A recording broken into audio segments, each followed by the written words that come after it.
daily cup of cocoa helps prevent flu. Nature works in mysterious ways. As it turns out, that chocolate craving may be our body's innate wisdom at work, according to a new Japanese study. A daily cup of hot cocoa during influenza season may be just what we need to avoid the flu and stay healthy.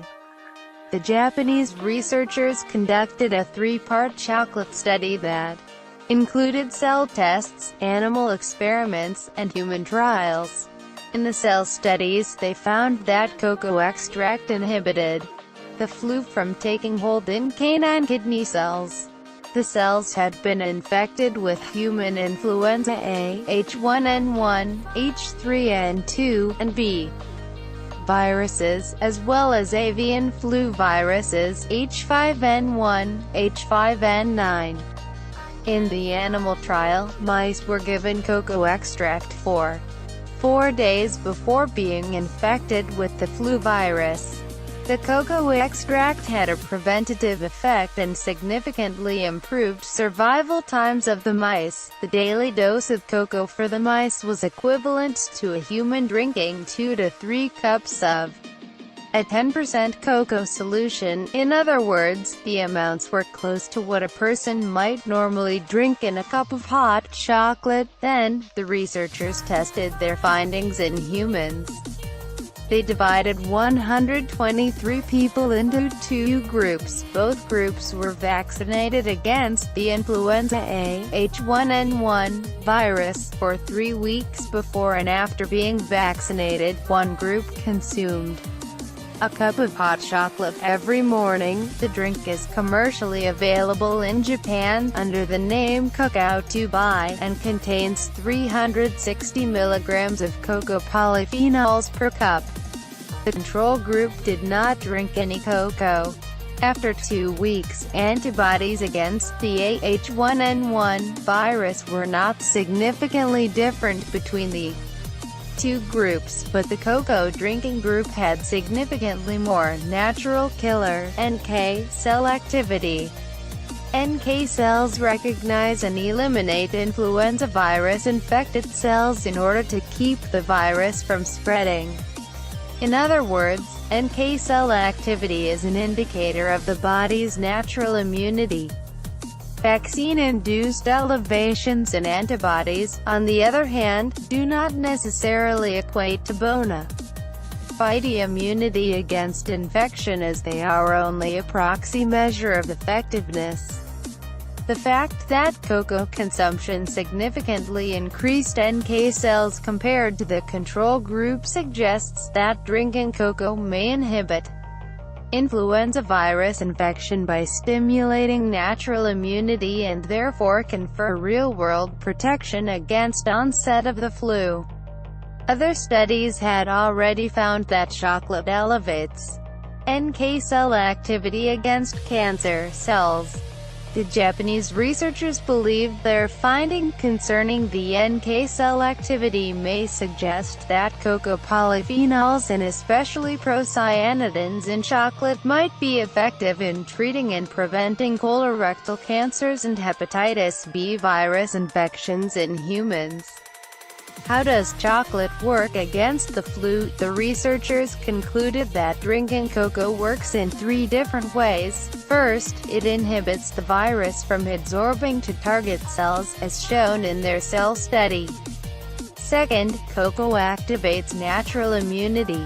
In their human trial, they found that cocoa enhanced the immune response from the flu vaccination. In that way it provides stronger protection against influenza virus infection and disease onset. Third, drinking hot cocoa has an anti-inflammatory effect. The researchers believe that the increased survival rates of mice fed cocoa may have been due to the elimination of virus-infected cells in the early stages and promotion of anti-inflammatory effects at the inflammation site. And there's one more interesting way that chocolate fights the flu. The researchers suggested that immediately after drinking cocoa, its healing compounds are present in the mouth, pharynx, and throughout the digestive tract at concentrations that inhibit infection. These compounds work immediately and for some time after consumption, and they work in precisely the places where the virus would likely be present. Some of these compounds include the polyphenols contained in chocolate. Polyphenols are powerful antioxidants and have broad-spectrum antimicrobial activity, but even when the researchers removed the polyphenols from the cocoa extract, the remaining compounds in the extract were still effective. Those other active compounds in cacao include the bitter component, theobromine, lignin, a dietary fiber-free fatty acids, minerals such as iron, copper, and zinc. Chocolate does much more than fight the flu. In fact, chocolate has well over 40 health benefits and has been called the ultimate medicinal food. Here are just a few of chocolate's other amazing properties: relieves stress and lowers blood pressure, better for heart health, and statins burns belly fat, lowers diabetes risk. To read more about other health benefits associated with eating chocolate or cocoa-containing foods, visit the GreenMed info page dedicated to chocolate health benefits. When choosing chocolate instead of a flu shot, make sure your chocolate is at least 70% dark.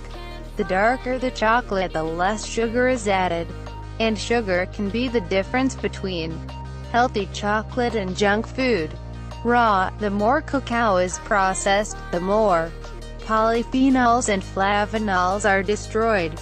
So the best source of chocolate antioxidants comes from raw, unprocessed dark chocolate. In fact, raw cacao has the highest concentration of antioxidants of any food. Organic, non-organic cocoa may contain residues of the dangerous herbicide glyphosate, the active ingredient in Roundup, and other pesticides used in conventional farming. Free trade. Cacao crops are often unfairly traded, and have even been linked to child enslavement. Margie King is a holistic health coach and graduate of the Institute for Integrative Nutrition.